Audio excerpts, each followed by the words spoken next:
I help organizations become deeply grounded in what I call human connection, in trust, and in participation. We have what we call conventional minds, and that these conventional minds have worked in the past, but they're actually not yet suited for what we're dealing with today, with information overload and so forth, and definitely not yet suited for the future.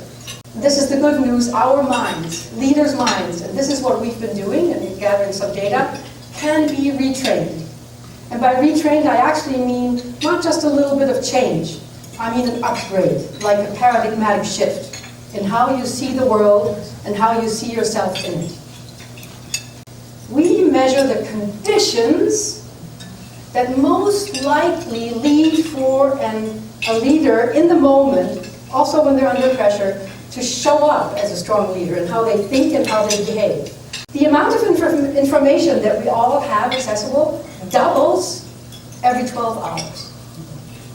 So in uncertainty, we can't use the past as the predictor anymore. So what else do you bring then, if you cannot bring your expertise and your experience? It takes a new mindset to explore and to discover that. And 65% of employees say they would take a new boss over a pay raise. And that's not because you are doing a bad job, because you don't have nothing better to do. It's because you're maybe hitting the limit of the way you understand your job. What you now need to do is very different in nature. Instead of trying to analyze and gather more data, you want to probe, you want to experiment, you want to be comfortable with not knowing. Because the target that you think you are pursuing is constantly moving. It's not just what you know, it's how you know what you know. I don't know how many times I introduced agile project practices into pretty traditional organizations because the top wanted that to happen, and somehow we didn't put the focus on growing the cup. A lot of money was wasted there, a lot of frustration, because if I just get these practices and nobody helps me understand why that makes sense in the bigger context, I will do it to please my boss for a while, and then as soon as I can, I won't. So that comes with a kind of responsibility of a more mature way of thinking, to do something that we call transduce, which is to understand where the other person is coming from in terms of their meaning making, and to meet them there. Maybe the problems that you're having and the conflicts that you're having are all great harbingers and invitations for you to grow into your next stage of development. And to round it up, we do something like a reality check. Because that's great when you think that you are that effective. But what about your peers? What about your direct reports? And what about the board? And when we put all of those together, and we have a lot of stakeholders interviewed as well, then we see certain dynamics that go even beyond 1 + 1 + 1 makes 3, where we see a bigger picture, where we can help you understand the meaning making of yourself, of your executive leadership team, and of the organization. Okay, this is a very simple graphic to show us the 3 main developmental stages. So again, these meaning making stages.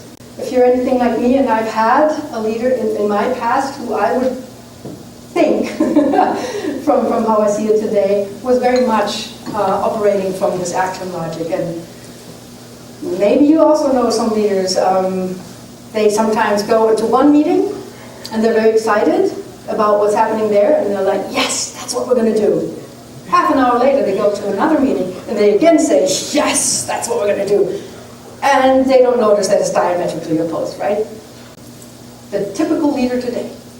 Own inner voice, own inner set of values. I have a vision, I have a mission, I know how to empower other people. And it's finally the first step, or the stage where a leader is open to feedback. They say, give me feedback. I need to optimize. The self-author is very driven, mostly chasing time, also prone to burnout often. And here the downside to the self-author is not just that they are achievers, they know how to achieve. Goals, KPIs, they know how to do it. That's why they go to the places of power. But the downside often is that they don't have a reason to question their worldview. Nobody really, in general, questions it enough. Because society doesn't really make them. You basically, when you look at the meaning making, and we have data for this, in societies, in not just organizations, but really countries, we can say, if you hit that meaning making, there isn't enough incentive for you to grow beyond, and that's a problem. Because our world is changing, and our minds are not. So what we need actually is, and this is what we call first freedom, you become free from what others think and expect of you, so that you can actually have a constructive conflict. Or, here you go into second freedom. From self-authoring to self-transforming is a big deal, because now you know how to handle your ego. You now know how to stand aside. You now know that your perspective is very relevant. There's only one of many.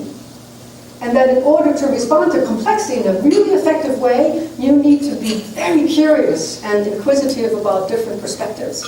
You need to be able to challenge the status quo. Be the one in the room when everybody says, yeah, let's do that. You know, we've worked hard and now we have an idea.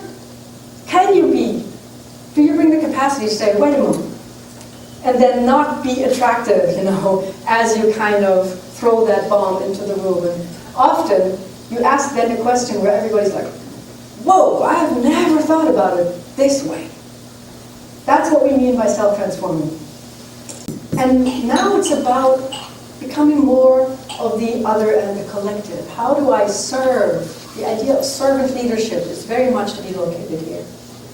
I am part of many, but not as the pleasing diplomat, but from a higher consciousness.